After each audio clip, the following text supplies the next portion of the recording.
할렐루야. 네, 우리 남선교회 헌신 예배에 또 하나님 앞에 올려드리고 있습니다. 하나님께서 헌신하는 모든 분들에게 또 지혜를 주시고 또 힘을 주시고 은혜를 더하여 주실 줄로 믿습니다. 오늘은 사명자로 산다는 것이라는 주제로 함께 말씀을 나누고자 합니다. 자, 하나님께서 하나님의 사람을 세우는 그런 단계가 있습니다. 우리가 하나님의 사람으로 사명 감당하려면 하나님께서 어떤 과정을 통해서 우리를 부르시고 세우시고 또 일을 주시는가, 그것을 알 필요가 있습니다. 우리가 창세기에 나오는 아브라함의 신뢰를 통해서 살펴보면 이렇습니다. 그 과정은 첫 번째 부르심이다라는 것이죠. 하나님께서 아브라함을 직접 부르셨습니다. 아브라함아, 아브라함아. 이때 하나님의 사람이 세워지는 그 절차가, 과정이 시작된다 할 수 있어요. 왜 하나님이 아브라함을 부르셨는가, 그 조건이 무엇인가, 그것은 별로 중요하지 않습니다. 하나님께서는 죄 가운데 살아가는 아브라함을 불러서 그에게 새로운 생명과 새로운 신분을 주셨습니다. 이게 중요한 거예요. 그러니까 새로운 인생이 하나님과 함께 출발되었다라는 것이죠. 저와 여러분도 마찬가지입니다. 하나님께서 우리를 불러주셨어요. 그리고 구원하여 주심으로 말미암아 새로운 생명, 새로운 신분, 새로운 인생을 허락하신 줄로 믿습니다. 그래서 이 부르심 단계에서, 첫 번째 단계에서 가장 중요한 것이 새로 태어나는 것입니다. 거듭남, 리본. 그래서 이 구원을 얻은 하나님의 자녀로서 나는 과연 누구인가, 그것을 깨닫는 단계가 바로 첫 번째 부르심 단계예요. 그러니까 새로운 존재로서의 인식을 하게 되는 것이죠. 내가 누군데 하나님 날 불러주셨지? 왜 자녀 삼아 주셨지? 왜 나를 구원시켜 주셨지? 라고 하는 그 부르심의 단계, 중요합니다. 그래서 고린도후서 5장 17절 말씀에 이렇게 나와 있죠. 그런즉 누구든지 그리스도 안에 있으면 새로운 피조물이라. 이전 것은 지나갔으니 보라 새 것이 되었도다. 아멘. 그러니까 하나님이 우리를 불러주시면 새로운 존재가 된다는 것이죠. 새로 태어나게 된다는 것이죠. 그래서 하나님 안에서 내가 누구인지를 깨닫게 되는 그런 귀한 일들이 있게 된다는 것이죠. 두 번째는 사명의 단계다라고 할 수 있어요. 자, 하나님께서는 갈대아 우르에서 아브라함을 불러내셨습니다. 그리고 그에게 사명을 주셨어요. 그러니까 아브라함을 막 훈련시킨 다음에, 제자 훈련시킨 다음에 이제 됐다, 너 나를 위해서 이 일을 해, 이렇게 사명 주신 것이 아니라는 거예요. 먼저 사명을 주셨다는 거예요. 이 부분이 중요합니다. 우리는 흔히 어떻게 생각하냐면 하나님께서 막 훈련시킨 다음에 그 훈련 마치고 나서 새로운 비전과 새로운 사명을 주시겠거니 생각하는데 성경은 그렇게 이야기하고 있지 않습니다. 자, 하나님은 훈련 시작하거나 아브라함이 액션을 취하기 전에 사명을 먼저 알려주신 거예요. 비전을 먼저 보여주신 거예요. 창세기 12장 2절과 3절까지의 말씀 보면 내가 너로 큰 민족을 이루고 내게 복을 주어 내 이름을 창대하게 하리니 너는 복이 될지라. 땅의 모든 족속이 너로 말미암아 복을 얻을 것이라. 이렇게 첫 번째 아브라함을 부르신 다음에 그 다음에 훈련되기도 전에 사명을 주시는 거예요. 비전을 주시는 거예요. 이 과정은 요셉에게도 동일하게 이루어졌습니다. 하나님은 요셉에게 두 번의 꿈을 통해서 사명을 알려주셨죠.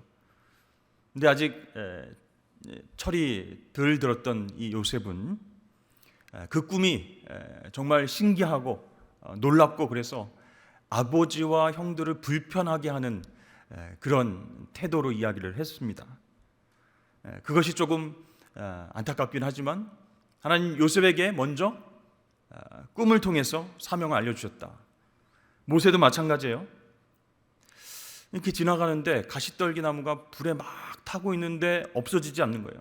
그러니까 불에 타지 않는 그 가시떨기 나무를 보면서 다가갔는데 하나님이 모세야 모세야 이렇게 부르셨어요. 그리고 이스라엘 백성들을 네가 출애굽시킬 것이다. 사명을 알려주셨어요. 출애굽과 약속의 땅에 대한 그 비전을 모세에게 먼저 보여주셨다는 거예요. 다윗도 예외가 아닙니다. 다윗이 왕으로 등극하기 전에 하나님은 사무엘을 통해서 먼저 기름 부으시고 사명을 알려주셨어요. 비전을 보여주셨어요. 그래서 이 두 번째 단계는 하나님은 하나님의 사람에게 먼저 사명과 비전을 주신다라는 것이죠.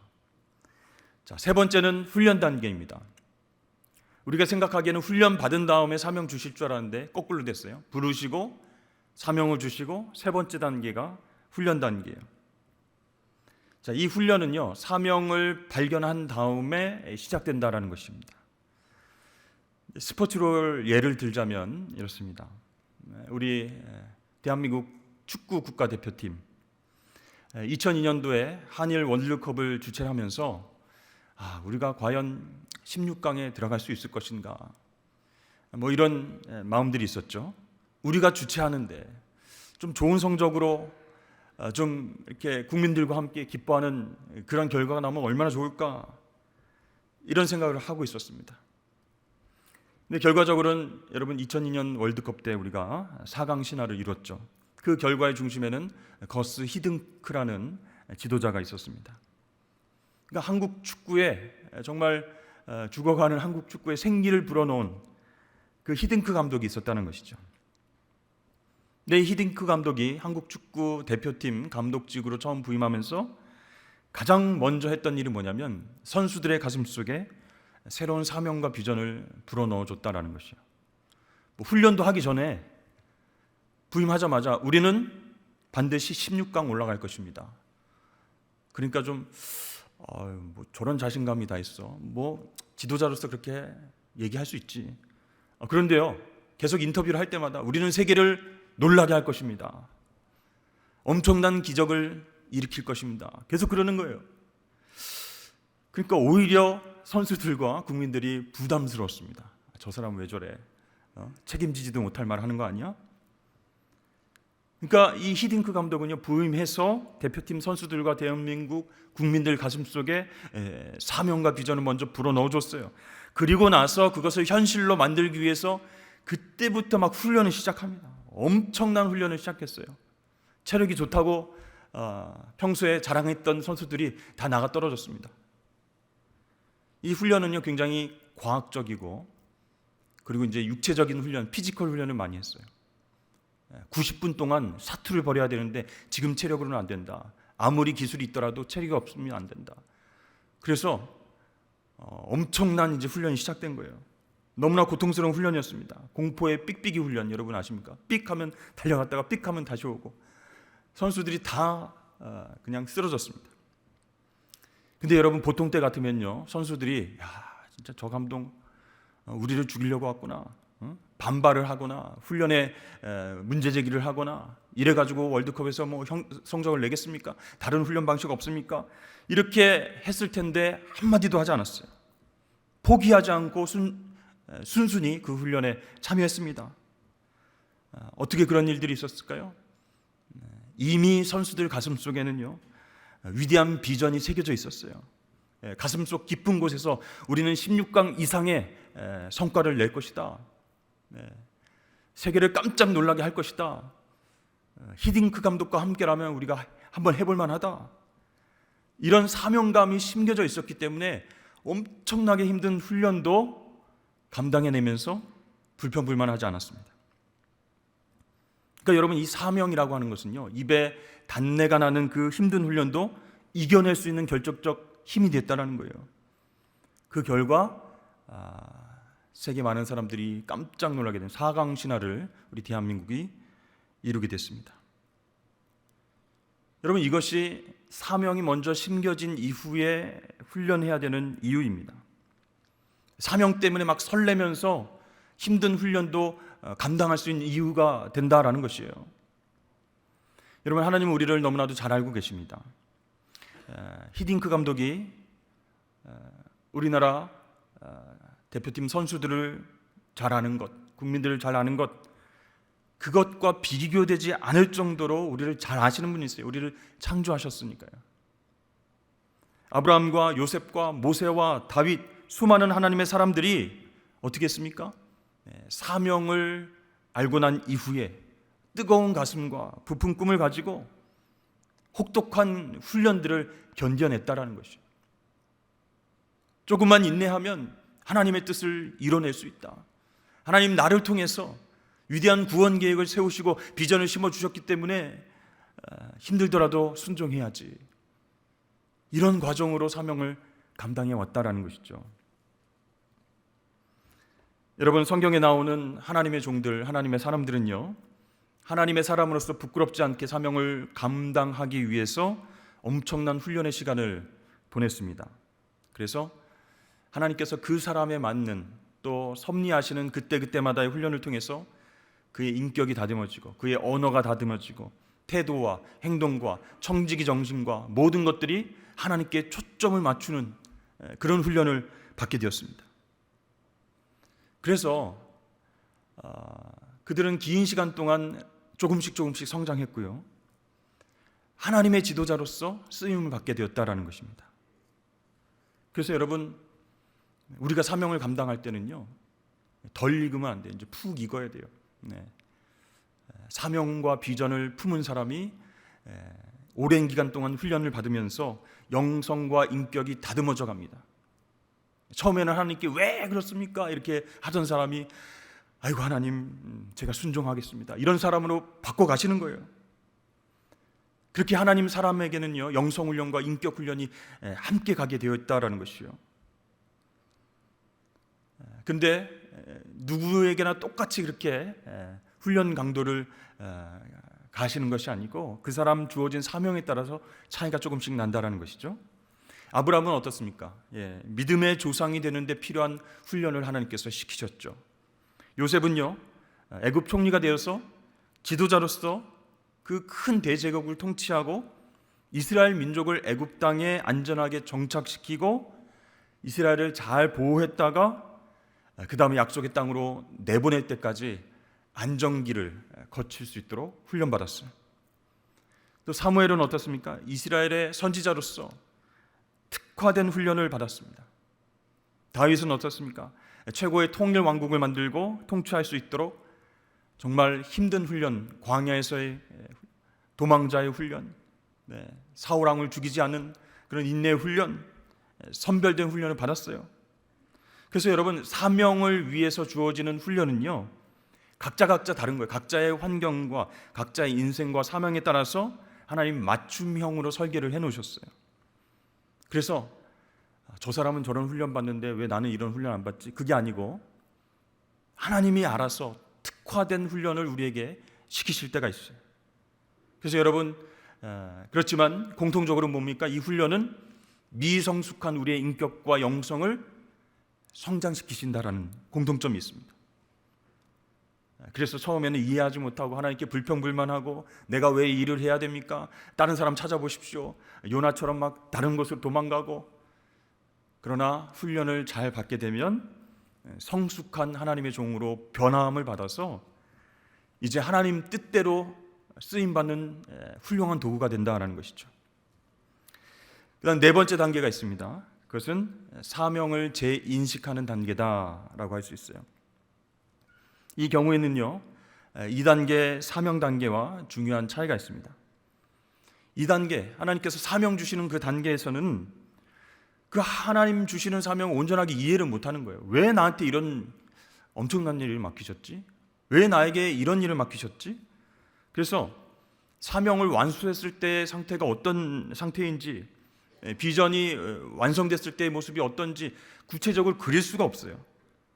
그래서 기껏해야 이제 사명의 방향성만 조금 알게 되는 그런 정도이죠. 근데 여러분, 하나님께서 사명을 주셨을 때 우리의 인간의 언어나 또 상징이나 꿈이나 환상이나 이렇게 확실하게 말씀해 주셔도 우리가 잘 깨닫지 못할 때가 많이 있어요. 훈련받지 않았으니까, 사명을 그냥 받았으니까, 그죠? 2단계 때 먼저 받았잖아요. 그 훈련을 받지 않으니까 이게 도대체 뭔가, 그래서 그 사명을 오해하고 인간적인 욕심이나 욕망이 투영되는 그런 때가 옵니다. 근데 하나님은요, 그것을 이해하지 못하시고 책망하시거나 너 안 되겠다, 다른 사람 내가 줘야 되겠다, 그렇게 안 하시고 이해하시고 참으시면서 기회를 주시는 거예요. 그러니까 죄악의 본성을 가진 인간의 특성상 어쩔 수 없다라고 인정하시는 것이죠. 그래서 훈련을 통해서 하나님의 계획, 또 우리 편에서는 사명 속에 침투된 어떤 인간적인 생각이나 욕망, 그걸 철저하게 걸러내시는 그런 과정이 있다라는 것이죠. 그래서 용광로 속에서 불순물들이 다 걸러지고 정제된 철이 나오듯이 우리를 만들어 가시는 단계가 사명을 재인식하게 하는 단계라고 할 수 있습니다. 자, 아브라함을 보십시오. 하나님 주신 사명이 있었는데 잘못 해석해서 이 아들을 기다리지 못하고 이삭을 기다리지 못하고 이스마엘을 낳은 거예요. 훌륭한 요셉도 마찬가지였어요. 어릴 적에 하나님께서 보여주신 그 사명, 꿈이 있었는데 자신의 욕심과 자랑을 투영해서 아버지와 또 형들에게 오해를 받고 죽임을 당할 뻔한 그런 위기를 맞이하지 않습니까? 모세는 어떻습니까? 40년 광야 훈련 전에는 애굽에서 자기 민족을 꼭 구해내야 되겠다, 그런 어떤 사명을 알게 됐는데 하나님 계획과 일치한 것 같았어요. 방향성도 일치한 것 같았어요. 그런데 욱하는 마음으로 사람을 때려 죽입니다. 하나님의 사명 속에 자기 생각과 자기의 방향성과 계획을 집어넣는 거예요. 그러니까 욕심도 들어가니까 그런 살인사건을 벌이게 되었다는 것이죠. 그래서 하나님은 40년의 광야 훈련을 통해서 그런 모세의 생각과 욕심들을 걸러내셨습니다. 그리고 진짜 하나님 사명이 무엇인지를 깨닫게 하는 사명 재인식의 시간을 주셨어요. 그래서 지도자의 역량을 길러주셨다는 것이죠. 그래서 여러분 훈련받는 것이 참 중요합니다. 또 교회에서 또 큐티하라고 그러네, 또 재직 세미나 나오라고 하네, 특별 새벽 기도에 나와서 기도하라고 하네. 이런 훈련들이요, 어떻게 보면 좀 힘들고 귀찮을 수 있습니다. 그러나 그 어떠한 하나님의 사람도 훈련이 면제된 사람이 없어요. 이 하나님의 훈련을 받지 않으면요, 하나님 주신 사명이 있는데 거기에 자기의 욕심이 들어가게 돼 있어요. 자기의 방법과 자기 계획이 드러나게 돼 있습니다. 그러면 하나님 주신 사명을 오해하고 다른 길로 갈 수 있습니다. 그러나 하나님 주신 훈련을 통해서 순종하며 나아가면 그 사명 안에 있는 인간적인 욕심과 계획과 모든 것들을 다 걷어내고 정제된 하나님의 사명만 뽑아낼 수 있어요. 온전히 하나님의 사명만 드러나는 그런 시기가 오게 된다라는 것이죠. 여러분, 그래서 우리는 하나님께서 우리를 훈련하신 이후에 하나님 전해 주셨던 사명이 무엇인지를 재인식하게 하는, 재발견하게 하는 시간을 주신다는 것이에요. 근데 우리는 훈련을 받아도 제대로 받지 않으니까 그걸 깨닫지 못하는 거예요. 내 훈련 받으면 하나님 위해서 내가 시간 많이 투자했죠. 교회에서도 봉사 많이 하고 하라는 훈련 다 했죠. 그러니 나에게 복 주십시오. 더 부유함을 주십시오. 더 건강의 복을 주십시오. 이렇게 세속적인 욕심, 세속적인 복을 꿈꾸게 된다는 것이죠. 그러나 제대로 단련되면, 제대로 훈련받으면요, 내 욕심과 내 생각이 걷히게 되고 새로운 비전의 사람, 하나님의 비전의 사람으로 새롭게 태어나게 될 줄로 믿습니다. 그래서 모든 비전의 사람들은요, 훈련을 거친 후에 인간적인 방법을 다 내려놓게 되어 있습니다. 예전에는 그렇게 하려고 했었지만 이제는 다 끊어놔요. 그리고 하나님만 전적으로 의지하면서 하나님 가라 하시는 대로 가겠습니다. 이게 바로 사명의 재인식 단계입니다. 아브라함은 언제가 그것을, 사명을 재인식하는 단계가 됐을까요? 이삭을 모리아 산에 번제로 바칠 때 고민을 많이 했겠죠. 정말 나이 많이 들어서 사랑스러운 아들을 나에게 주셨는데 이 아들을 바치라고 하시니 어떻게 해야 되나 고민 많이 했겠죠. 근데 이 사랑하는 아들을 번제로 드리는 마지막 훈련을 통해서 자신을 향한 하나님의 계획이 무엇인지, 사명이 무엇인지를 재인식하게 되었습니다. 깨닫게 되었습니다. 그때 하나님께서 멈춰라 그렇게 얘기하셨죠. 그리고 하나님의 비전과 계획을 다시 설명해 주십니다. 창세기 22장 16절에서 18절까지 말씀입니다.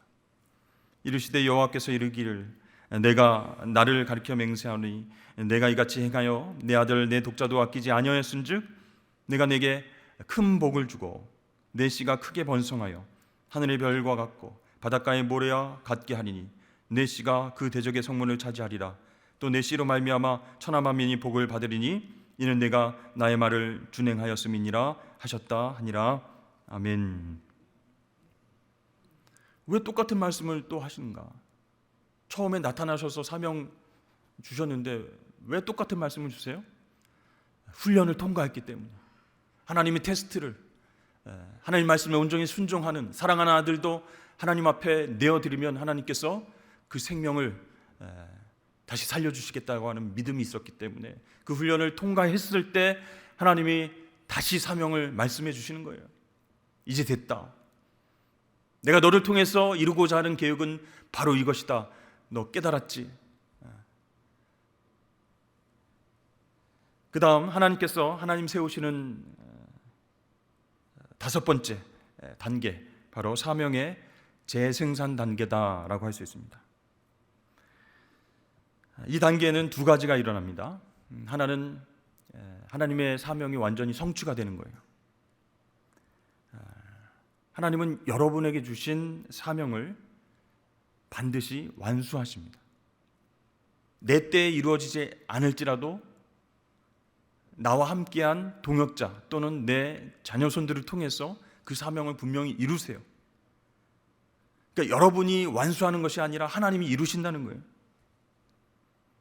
그래서 우리는 이 훈련을 받음으로 인해서 하나님의 사명을 완수하는 데 있어서 걸림돌이 되는 것들을 제거해 나가고 인간적인 그런 요소들 다 뽑아내고 그러면서 점진적으로 예수 그리스도를 닮아가는 성화의 놀라운 축복을 받게 됩니다.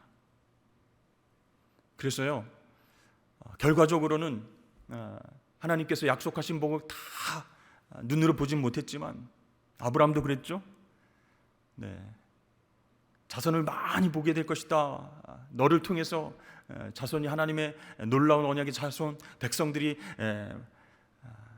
별과 같이 많아질 것이다 했는데 이삭 하나만 보고 죽었습니다.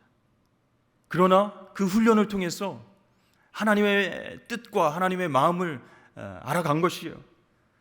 그래서 하나님을 깊이 알아갈수록 깊이 닮아갈수록 우리는 어떻게 해요? 하나님이 일하시기에 딱 좋은 도구가 된다라는 것이에요. 그래서 여러분, 내가 훈련 많이 받았다고 내가 이 일을 잘하도록 만들어지는 게 아니다라는 거예요. 나를 통해서 하나님이 일하시기 편하도록 만들어지는 것이 목표다라는 것이죠. 그래서 우리가 사명을 받고 훈련을 통해서 사명을 재인식하고 하나님 뜻을 깨닫고 예수님의 성품을 점점 닮아가는 그 과정을 통해서 하나님 손에 익숙한 도구가 되는 것이 최종 목표입니다. 하나님 이렇게 훈련 많이 받았는데 뭔가 주셔야죠. 복, 이런 복, 저런 복 다 주셔야죠. 이게 아니고 최종적으로는 하나님 손에 잘 쓰임 받을 수 있는 그런 도구가 되는 것이에요. 그래서 하나님 주신 사명에 몰입하는 하나님의 사람은요, 그렇게 훈련된 사람은요, 생각과 말과 행동과 모든 걸음걸이조차 하나님 사명을 성취하는 도구가 된다라는 것이죠. 그러니까 여러분, 이건 놀라운 신비예요. 성경에 있는 인물들을 한번 보십시오. 하나님께서 어떻게 하나님의 손에 잘 쓰임받는 도구로 훈련시키시는지. 그래서요, 아브라함과 모세와 다윗과 이렇게 쓰임받은 하나님의 종들이 점점 그 언어와 말과 행동이 부드러워지고 온유해지고 하나님 사명과 한 몸이 되어서 무엇을 하든 그 사명에 초점을 맞추는 사람으로 살아가게 된다라는 것이죠. 그래서 여러분, 우리가 헌신 예배 드리고요, 사명을 감당합시다 이렇게 하는 것도 좋은데 진정한 사명이 무엇인가를 생각해 봐야 됩니다. 주일에 내가 몇 시간 교회에서 봉사를 했는가, 그 수준에 그치는 게 사명이 아니라는 거예요. 하나님께서 우리에게 주신 사명은 그것 이상이라는 거예요. 교회 아니든 교회 밖이든 상관없이 저와 여러분이 있는 모든 곳을 사명의 장소로 삼고 하나님의 뜻을 이뤄드리는 아름다운 도구가 되길 주의 이름으로 축복합니다. 그래서 여러분들이 만나는 모든 사람들이요, 사명을 이루어 드릴 수 있는 대상이 되는 거죠. 그렇죠? 여러분들이 하는 모든 일들이요, 하나님 사명 성취를 위해서 존재하는 일이다라는 것을 깨달을 수 있어야 되는 거예요. 거기까지 우리가 성숙하게 되면 그 다음에는 저와 여러분들이 만나는 모든 사람들이 하나님의 사명을 재생산하는 대상이 되는 거예요. 그러니까 나의 사명을 끝이는 게 아니고 나를 만나는 사람들, 또 나의 사명과 비전을 함께 나눈 사람들, 이 동역자들이 그 사명을 재생산하는 그런 놀라운 도구들이 된다는 것이죠. 여러분, 이게 하나님께서 일하시는 방법이에요. 처음에는 한 사람에게 사명을 주신 것 같은데 그 사명과 비전을 함께 꿈꾸면서 하나님 뜻을 분별하면서 훈련받은 사람들이 조금씩 늘어납니다. 그 자녀에게로 그 사명이 내려갑니다.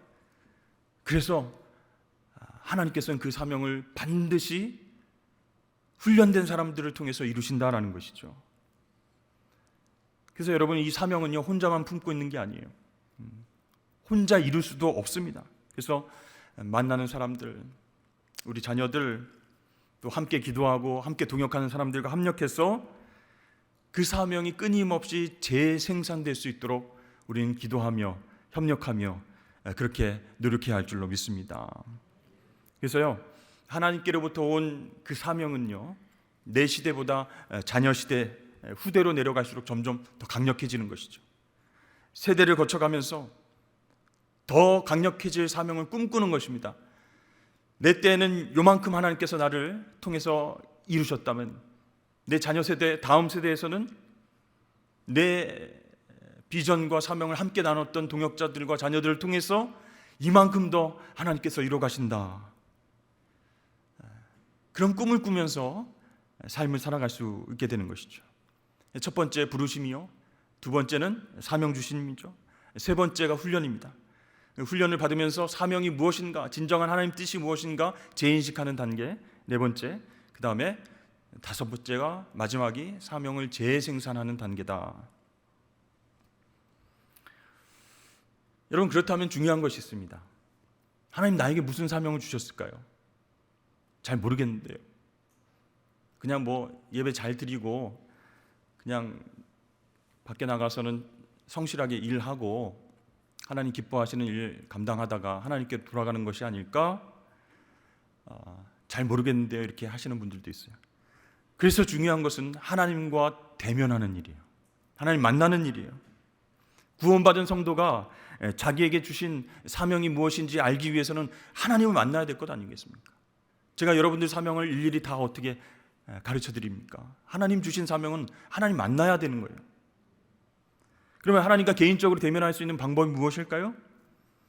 구약 성경에 나오는 아브라함처럼 직접 대면하여서 아브라함아 아브라함아 하는 것처럼 하나님 직접 우리를 부르십니까? 아니죠. 그러면 바울이 다메섹 도상에서 부활하신 주님을 만난 것처럼 그렇게 만나 주실까요? 눈을 멀게 하시고 비닐이 떨어질 때까지 기도하게 하시고 그렇게 만나 주실까요? 아니에요. 계시가 완성된 이후에는 여러분, 하나님은 계시의 책인 성경 말씀을 통해서 성령의 감동과 감화를 통해서 우리와 만나 주신 줄로 믿습니다. 이게 오늘날 하나님과 대면하는 방법이에요. 여러분, 이 방법은요, 아브라함과 바울이 하나님을 대면한 방법보다 열등한가요? 못한가요? 절대로 그렇지 않아요. 오히려 하나님 계시해 주신 이 말씀을 통해서 하나님을 대면하는 것이 언제 어디서나 편리하게 주님과 만날 수 있는 좋은 방법이죠. 하나님의 음성을 분별해서 깨달을 수 있고요, 하나님의 뜻을 되새기고 그리고 읽고 삶에 적용하고 사명을 발견하고 훈련받고 그럴 수 있는 방법이 여기에 다 있습니다. 그래서 여러분, 설교를 통해서 선포되어지는 하나님 말씀 그냥 쉽게 생각하고 넘기시면 안 됩니다. 하나님의 말씀이 나에게 떨어졌다, 그렇다면 이것도 훈련이다 생각하고 배워야 됩니다. 큐티와 말씀 묵상을 통해서 신구약 인물 가운데 그 누구보다도 하나님은 풍성히 경험할 수 있다, 만날 수 있다라는 것을 확신할 수 있어야 되는 거예요. 이 길을 열어놓으신 분이 바로 예수님이십니다. 근데 그것을 인정하지 않으면, 성경을 통해서 하나님을 대면할 수 있다라는 것을 믿지 않으면 예수님의 공로를 믿지 않는 거예요. 그래서 여러분, 오늘날 하나님 나에게 주신 사명을 잃어버리고 방황하며 산다면 하나님 보시기에 얼마나 마음이 안타깝겠습니까? 그래서 호세아 6장에 나온 말씀처럼 우리가 여호와께로 돌아가자, 우리가 힘써 여호와를 알자. 어떻게 해요? 하나님 말씀을 읽음으로, 묵상함으로, 설교를 들음으로 이 말씀 속에서 하나님을 만나고 하나님 나에게 주신 비전과 사명을 깨닫고 훈련받아야 우리가 그 사명을 재생산할 수 있는 힘이 생기는 것이에요. 여러분, 여기서 기억해야 할 사실은요, 하나님과의 만남, 하나님과의 대면을 신비적인 체험으로 축소해서는 안 됩니다. 너무 어렵고 힘든 일로 부담스러워해서도 안 됩니다. 언제든지 여러분 성경을 펼쳐 읽으십시오. 성령이 깨닫게 하시는 감동이 있을 것입니다. 내가 하나님의 말씀으로 하나님 만나겠다는 마음만 있으면 성령께서 역사하시는 거예요. 그래서 목회자의 설교에 귀를 기울이고 설교를 인간의 말로 듣지 않고 부목사님 설교하네, 안 들어야지, 이게 아니고 하나님의 말씀을 들으려고 하는 마음이 있으면 성령께서 역사하시는 거예요. 하나님 말씀으로 성경을 읽고 하나님 말씀으로 설교를 듣고 묵상하면요, 그때 하나님과의 만남이 이루어지게 될 줄로 여러분 믿으시길 바랍니다. 그래서 사명자로 살 수 있게 되는 거예요. 하나님을 만나야 하나님 나에게 주신 사명 깨닫게 되는 것이고, 그렇게 하려면 말씀을 가까이 하는 수밖에 없다는 것이죠. 여러분, 말씀으로 하나님과 대면하면요, 하나님은 끊임없이 말씀하실 것입니다. 내가 만든 꿈과 내가 성취하고자 하는 욕심을 버리게 만드시고 하나님 말씀에 귀 기울일 수 있도록 성령께서 역사하십니다. 거기서 수많은 믿음의 그런 조상들을 통해서 말씀하신 하나님의 음성을 우리도 동일하게 들을 수 있는 거예요. 그리고 훈련이 힘들더라도, 좁은 길이 나오고 정말 하나님 힘듭니다, 어떻게 신앙생활하는 게 이렇게 어렵습니까 하는 길이 나올지라도 참아낼 수 있는 거예요. 사명이 무엇인지 아니까, 비전이 무엇인지 아니까 그렇게 우리가 훈련을 감당하고 사명을 재발견하고 재생산할 수 있는 하나님의 부드러운 도구가 될 줄로 믿습니다. 여러분 앞에 성경이 놓여 있으시죠? 그렇다면 지금이라도 당장 하나님 만날 수 있는 준비가 됐다, 그런 뜻이에요. 하나님과 만날 수 있는 기회가 바로 우리 손 안에 있는데 그것을 무시하고 내 뜻대로 살려고 하는 그런 유혹들이 얼마나 우리에게 많이 있습니까? 그래서 여러분, 여러분을 향한 하나님이 기뻐하시는 뜻, 그 소원을 깨닫게 되기를 주의 이름 축복합니다. 우리 빌립보서 2장 13절 말씀 다 함께 읽어보겠습니다. 시작. 너희 안에서 행하시는 이는 하나님이시니 자기의 기쁘신 뜻을 위하여 너에게 소원을 두고 행하게 하시나니. 아멘. 그래서 여러분, 매일 하루를 시작하기 전에 질문을 한 3가지 정도 하고 시작하시면 좋겠어요. 첫 번째, 하나님이 기뻐하시는 가치가 과연 무엇인가? 하나님께서 두 번째, 하나님이 내게 살아가도록 하신 시대 모습은 무엇인가? 시대상은 무엇인가? 세 번째, 하나님께서 영원부터 나에게 작정하고 명령하신 구체적인 일은 무엇인가? 그 질문 중에서 첫 번째, 하나님 기뻐하시는 가치가 무엇인가? 그것에 대답하지 못하면요, 세상적인 꿈만 꾸다가 끝나는 거예요. 하나님 가치대로 살고 싶습니다, 이렇게 결의만 있을 뿐 실제적으로는 세상의 가치대로 사는 사람이 됩니다. 두 번째 질문, 하나님이 내게 살아가도록 하신 시대의 모습은 무엇인가? 거기에 대답하지 못하면요, 시대하고는 완전히 동떨어진 이기적이고 개인적인 삶을 살다가 끝나는 거예요. 이 시대를 향한 하나님의 아픈 마음이 있어요. 그래서 그 사명을 우리에게 주시면서 너 그것 좀 했으면 좋겠다라고 말씀하시는데, 지금 이 시대상은 나하고는 안 맞습니다.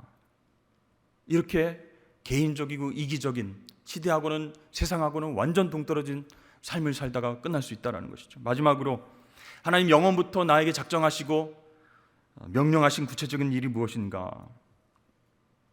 그 질문에 대답하지 못하면요, 행복하지 못합니다. 일을 해도 피곤하고 짜증이 나고, 내가 도대체 여기서 뭘 하는 건가? 그래서 현실적인 피로감 때문에 나뿐만 아니라 주변 사람들도 힘들게 하는 것이죠. 여러분, 이 사명이라고 하는 것은요, 나는 무엇이 될 것인가, 거기에 대한 답이 아니라는 것이에요. 직업에 대한 것도 아니에요. 그것을 뛰어넘는 것입니다. 그 사명이 고귀한 이유는 바로 하나님께서 우리에게 주신 가치이기 때문이에요. 우리의 생각보다, 우리의 계획보다 더 크신 하나님의 뜻을 우리에게 불어넣어 주신 것이 사명이기 때문에 세상적인 가치와 비교할 수 없는 것이다라는 것이죠. 그래서 여러분, 사명자가 추구해야 할 것은 바로 하나님이 기뻐하시는 것입니다. 우리 마음에 소원을 두게 하시는 거예요, 하나님께서. 그 일만 생각하면 가슴이 뛰고, 정말 나를 통해서 하나님이 이 일을 하신다고, 부족하지만 너무 감사하네, 이렇게 되는 거예요. 그래서 여러분, 오늘 말씀을 기억하시면서 이제부터는 하나님의 가치가 여러분의 가치가 되도록 그렇게 말씀을 가까이 하시고 하나님을 대면하시길 주의 이름 축복합니다. 그래서 우리는 살아가면서 얼마나 하나님의 마음을 이해하고 하나님 뜻대로 사명을 감당하며 사는가 한번 좀 생각해 보시고, 이 마음에서부터 하나님을 따라야 된다는 것이죠. 입에서만 하나님 아멘 순종하겠습니다, 헌신하겠습니다, 이게 아니고 마음에서부터 하나님 기뻐하시는 소원을 주시면 순종하면서 훈련받으면서 그렇게 사명을 감당하시니 주의 이름 축복합니다. 오늘 헌신을 다짐하는 우리 남선교회 회원 여러분, 너무나 귀한 헌신입니다. 그냥 나오지 않으셨을 거 아니에요. 직장 끝나고 저녁도 잘 못 드시고 나와서 찬양하고 기도하고 말씀 읽고. 근데 여러분, 우리가 한 번 헌신 예배를 했다고 해서 하나님께서 헌신 잘했네, 내가 사명 준 거 기억하지? 이렇게 하면 잘 모르겠는데요, 이렇게 하면 아무것도 아니. 그래서 하나님 뜻을 분별하고 여러분들에게 주신 사명을 확인하시길 축복합니다. 그때 우리의 예배와 우리의 헌신과 우리의 봉사가 가치가 있는 일이 될 것이에요. 그래서 하나님은 하나님 사람을 어떻게 부르시고 사명을 주시고 훈련 주시고 사명을 재인식시키고 사명을 재생산하시는가, 그 과정 가운데 내가 있다라는 것을 생각하시면서 그렇게 쓰임받는 저와 여러분 되시길 주의 이름 축복합니다.